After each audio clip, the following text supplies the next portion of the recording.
Cold glass, bathroom light, your own face staring back at you in the mirror. That is where most people start, with the two eyes they can see. And that is exactly where the usual sermon goes wrong.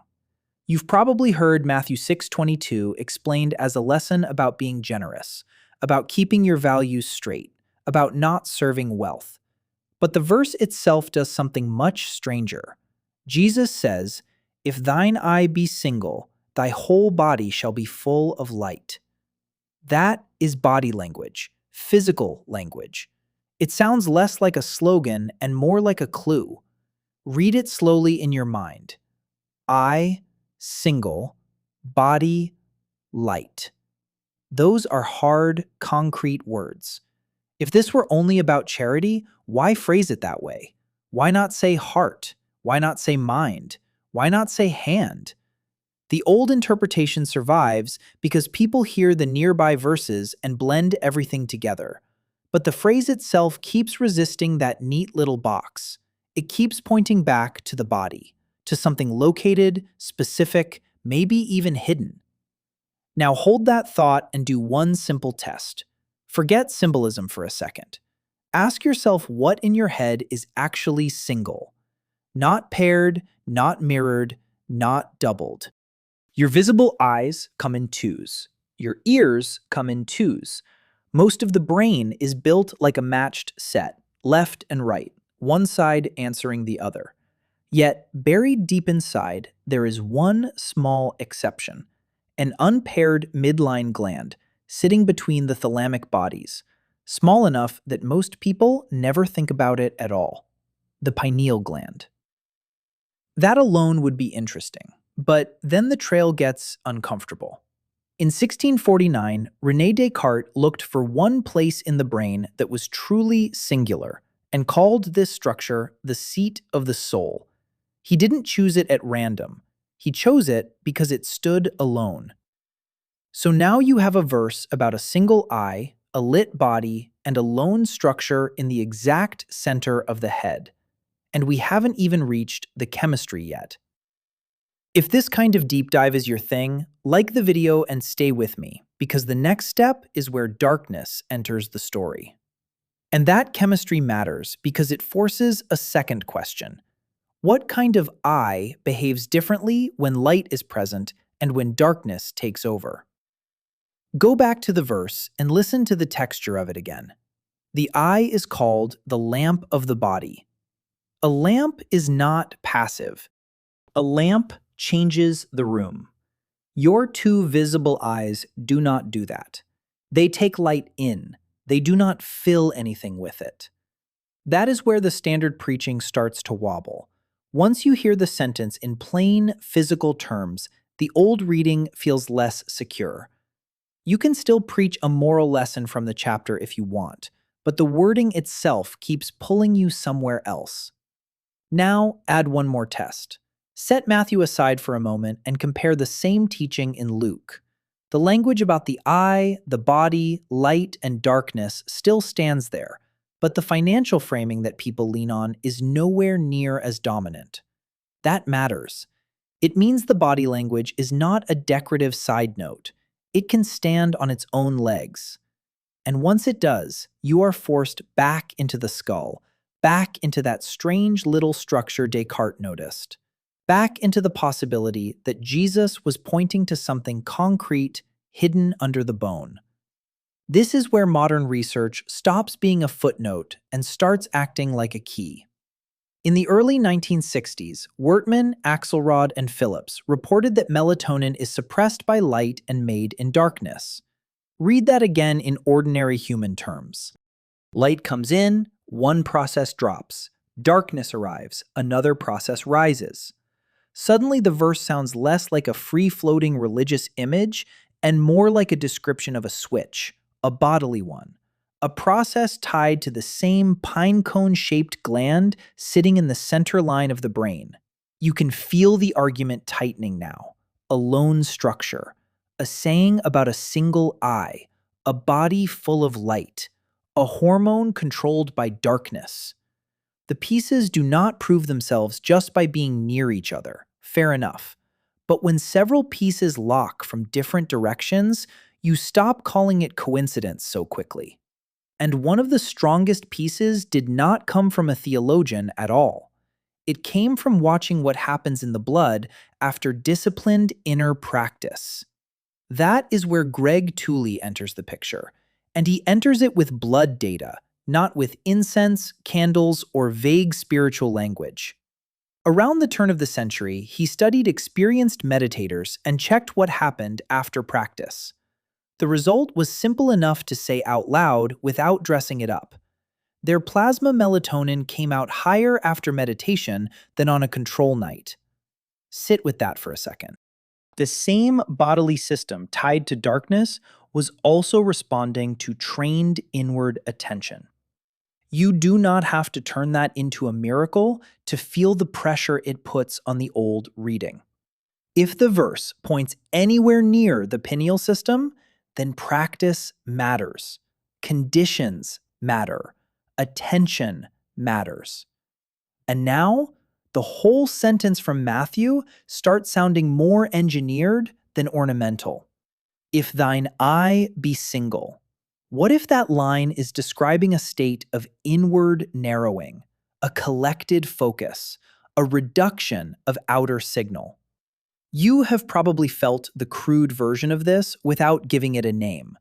A dark room, the faint hum of the house, your eyelids warm against your face, the brain slowly stopping its constant scanning. That change is physical. The verse may be talking in the language available to its time, but the process itself lands inside flesh. This is also why the old sermon frame keeps feeling too shallow. It treats the saying as a moral slogan dropped into a paragraph. But the body does not hear slogans. The body responds to conditions. Light, darkness, stillness, rhythm. If the single eye is tied to an unpaired midline gland, and if that gland's chemistry shifts under darkness and disciplined practice, then you are no longer dealing with a loose metaphor. You are dealing with a possible instruction hidden in religious speech. Now ask the next question carefully, because this is where people usually get spooked and back away. If this reading has any substance at all, why does the same spot keep showing up across traditions that never shared a pulpit, never shared a catechism, never shared a modern lab? Why did so many people across centuries keep touching the forehead when they talked about inner sight? Unless they were all circling the same buried thing. That repeated gesture is harder to ignore than people think. A fingertip to the brow, a mark placed between the eyes, a tradition of inner sight located again and again in the same narrow strip above the nose and behind the forehead. You do not need to claim that every religion meant the exact same thing. That would be sloppy. But you should ask why the same region keeps collecting symbolic weight. In Hindu practice, the bindi is not placed on the chin or the throat. In Buddhist art, the mark of insight is not moved to the cheek or the ear. Even when the language changes, the map keeps returning to that central line. Different cultures described it with different stories, but they kept circling the same territory in the head. When a pattern repeats that many times, across that much distance, a careful person at least pauses. Now bring the anatomy back in. The pineal sits buried deeper than the forehead mark itself, of course, but the symbolic pointing is still striking because the gland belongs to the same central axis. And it is pine cone shaped, which opens another strange door. Long before modern scans, the pine cone showed up as a charged object in religious and ceremonial imagery. That does not prove a biochemical understanding, no. What it proves is fascination. Repeated fascination with a form that later anatomy would identify inside the head. This is the part where the argument stops feeling random. You have scripture using unusually physical language. You have Descartes treating the gland as singular in a meaningful way. You have modern research showing that darkness changes its output, and disciplined inner practice appears to affect the same system. Then, around the edges, you have traditions that keep marking the same general location whenever they speak of inward vision. None of these pieces alone seals the case. Together, they start behaving like a cluster, like fingerprints on the same pane of glass. So the question changes. It is no longer, can I force every symbol to mean the pineal? That is the wrong question. The sharper one is this: why does the body keep attracting the same symbols in the same place? And once you ask that, another detail in the verse becomes harder to brush aside. Because Jesus did not only mention the eye, he mentioned what happens to the whole body after it. That phrase, thy whole body shall be full of light, is where the argument either becomes concrete or falls apart. If you hear it as decorative religious poetry, you can glide past it. Most people do. But if the verse is using body language with any precision at all, then the effect named in the second half should matter just as much as the eye in the first. Jesus does not say the mind will feel inspired. He does not say the conscience will improve. He says the whole body. That is a stubborn phrase. It sounds broad, physical, almost physiological. And once you have the pineal system in view, you start hearing that line differently. Light is not only something seen from outside. Inside the body, shifts in light exposure change chemistry, timing, alertness, mood, sleep pressure, rhythms you never consciously manage. Try a small experiment right now, just mentally. Picture yourself in a room washed in cold screen glow at midnight. Blue-white light on your face, pupils working, attention scattered. Now picture the same body half an hour later in darkness, with the visual stream quieted down, jaw unclenched, breathing slow. Same person, same skull, different internal state. That change is ordinary. It happens every night. But the single eye reading asks whether ordinary biology may also be the hidden floor beneath a spiritual instruction. This is why the saying is so provocative. It connects one point in the head with a condition of the whole person. And that is exactly how endocrine systems behave. One small gland does not stay small in its effects. It shifts timing across the body. It influences cycles larger than its size would ever suggest. The old sermon tradition hears a moral principle. The body hears a signal chain. Now go one step further. If darkness and inward stillness are part of the mechanism, then the verse may belong with other instructions that sound spiritual on the surface, but alter bodily conditions underneath. A closed door, solitude, reduced distraction, collected attention. You can almost feel the pieces moving toward each other. And once that possibility opens, another question gets very sharp, very fast. If this line is connected to a practice, then why did Jesus place it where he did? Among instructions about secrecy, attention, and the hidden life, rather than out in the open with public signs. That placement matters more than it seems at first glance, because Matthew does not scatter these sayings at random like loose beads on a table. A few lines earlier, Jesus tells you to enter your room, close the door, and pray in secret. Hold that beside the line about the eye and the body. Privacy, withdrawal, reduced outward display. That cluster is easy to preach as humility. And yes, humility is there. But listen again with the bodily thread in your hand. A shut door changes the environment. A dim room changes the environment. Silence changes the environment. Solitude changes the environment. If the pineal system responds to darkness and inward settling, then secrecy is no longer only a moral category. It becomes a condition. You can test the logic without turning it into superstition. Think about what happens when you remove public performance from an action. The shoulders drop. The face stops managing itself. The breathing often slows on its own. Attention that was spread outward starts to gather. The body likes hiddenness for certain kinds of regulation. That is true in sleep, true in rest, true in prayer for many people, and it fits the same internal pathway we have been tracing. The old interpretations keep the saying in the realm of ethics alone. The body keeps dragging it back toward mechanism. This also helps explain why the line about the eye is so compressed. Ancient teaching often packed several layers into a short sentence. One layer can be moral, another practical, another symbolic. You do not have to throw one away to notice the others. In fact, the practical layer may be what gave the symbolic one its force in the first place. A hidden practice, done in darkness or near darkness, with collected attention, would naturally produce language about inward light. That would not be fantasy. It would be felt experience attached to a repeatable condition. And once you allow that possibility, the controversy gets sharper.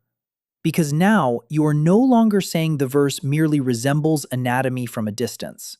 You are saying the saying may preserve a rough protocol, a human procedure. Close off input, gather attention, let the chemistry shift. See what follows. That is the point where people usually ask the most uncomfortable question of all. If this can be tested in the body, what exactly would you do tonight, step by step, without fooling yourself? You would start by removing the easiest source of self-deception: expectation. If you go into this hunting for flashing colors, secret visions, or some dramatic surge behind the forehead, you are already loading the test. That is not what this line invites. The more careful reading is almost plain. Reduce outer input. Narrow attention. Let darkness do what darkness does. Let the body settle enough for the hidden systems we have been talking about to move without interruption. This is slower, quieter, and much less theatrical than people want. So imagine the setup in practical terms. A room with the door closed, the soft weight of still air. No television glow leaking under the eyelids. No phone warming your palm every few seconds. You sit or kneel or stay upright in a chair. It does not have to look impressive. In fact, the less performance, the better. The point is to give that inner pathway the same conditions that scripture, anatomy, and the research trail all seem to keep converging on. Secrecy, darkness, reduced stimulation, collected attention. And here's where the single eye reading becomes testable in a very human way. You do not need to reach into the skull and touch the gland. You cannot. What you can touch are the inputs that affect it: light, motion, noise, restlessness, breath. Every one of those belongs to the environment around that gland. Change the environment, and you change the odds that the internal shift can happen. That is a very old principle. Modern language just makes it easier to describe. There is another safeguard too. Keep the goal modest. You are not trying to prove every symbolic tradition right in one evening. You are checking whether Jesus may have preserved a bodily practice inside spiritual language. That is a much cleaner question, and it is measurable in the oldest way first, by felt state. Does the mind stop scattering? Does the body descend into a different rhythm? Does inward attention become easier when the outer stream is cut? If the answer begins to be yes, then the next issue is obvious, and it is the one most people skip too fast. Where exactly should attention rest when the outer eyes are closed? That question has followed this verse for a very long time, and the answer people keep drifting toward is the same narrow zone behind the forehead. You are not aiming at the skin between the eyebrows as if there were a button there. That would be childish. The point of resting attention there is directional. It gives the mind a forward, centered place to gather while the outer eyes stay closed and quiet. A lot of traditions discovered that this spot helps people stop chasing thought after thought. And once attention steadies, the rest of the body often follows. The jaw softens, the breath gets less ragged, the chest stops fluttering. If the old line about the eye contains a bodily instruction, this is the most plausible target anyone has ever proposed. Notice how modest that claim is. You are not saying the forehead itself secretes anything. You are using an external reference point for an internal structure. People do this with the body all the time. You touch your chest when you mean the heart. You point to your temple when you mean the brain. In the same way, this focal point may be the surface marker for something deeper on the same axis, tied to that pine cone-shaped gland we have been following from scripture to philosophy to physiology. There is also a practical reason the focus works better than vague inner calm language. The mind likes coordinates. Give it no object at all and it wanders. Give it a concrete place, softly held, and wandering becomes easier to notice. So if you try this, do not strain upward. Do not cross the eyes under the lids. Do not force pressure into the face. Just let attention rest there as if you were listening from that point. Very light. Very ordinary. The experiment lives or dies on simplicity. Now think about what happens when you combine all the pieces. Closed outer eyes, darkness, a hidden room, steady breath, attention gathered toward the center line. This is no longer a random collection of spiritual cliches. It forms a method. A quiet one, yes, but a method all the same. And once a method appears, one final problem has to be faced. How do you do it in a way that gives the body a fair chance to respond, instead of just making yourself drowsy for 10 minutes? The difference between drowsiness and actual inward steadiness is smaller than most people expect, but you can feel it if you pay attention. Drowsiness is fuzzy. Your head starts to dip. Thoughts break apart into scraps. You lose the thread. What we are after here is different. The body relaxes, yes, but attention stays lightly awake. You are present enough to notice the breath, notice the point of focus, notice when the mind wanders and returns. That distinction matters because the single eye, if it points to a real practice, would require a gathered state, not simple sleepiness. A lamp that goes out tells you nothing. A quiet lamp that stays on tells you something. So the conditions have to be balanced. Too much light and the outer system keeps dominating. Too much fatigue and you just drift off. Too much effort and the forehead tightens, the jaw hardens, the breath turns choppy. You want the middle path. Dark enough for the chemistry to shift, calm enough for the body to stop performing, alert enough for attention to remain whole. That is a practical standard. You can test it in the moment. Ask yourself, right there in the chair, am I fading or am I settling? The two do not feel the same. This is where the old phrase, body full of light, becomes more provocative than ever. It may not describe fireworks behind the eyes. It may describe coherence. A change in the way the whole organism holds together when scattered input drops and internal timing regains the lead. The verse begins to sound less like ornament and more like compressed observation. Ancient words, yes, but attached to a condition you can still create with a shut door, closed eyelids, and enough patience to let the noise drain out. And patience is the part modern people hate. We want the result instantly, like tapping a screen and getting a response. But the systems we are talking about move on bodily time. They unfold. They settle. They need conditions more than force. That is why so many attempts fail.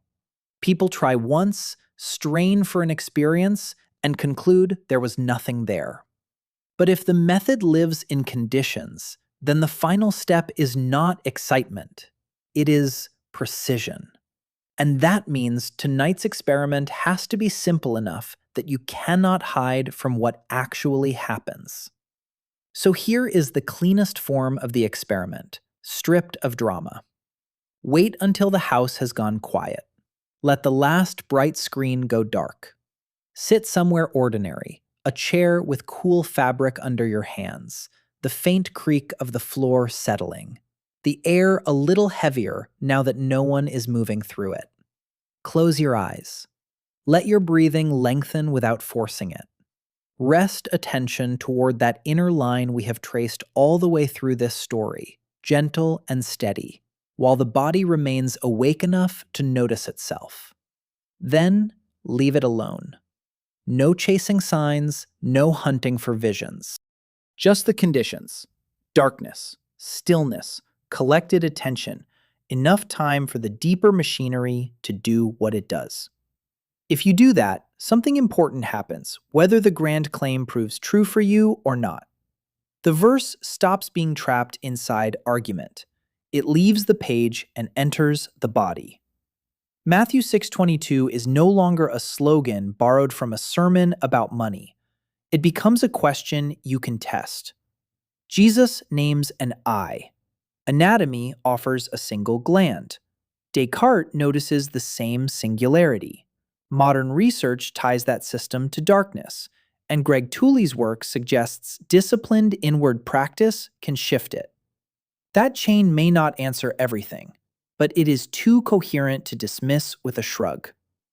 And maybe that is the deepest turn in all of this. Some teachings survive for centuries, like seeds caught in a crack of stone. People step over them, preach around them, polish them into safe abstractions.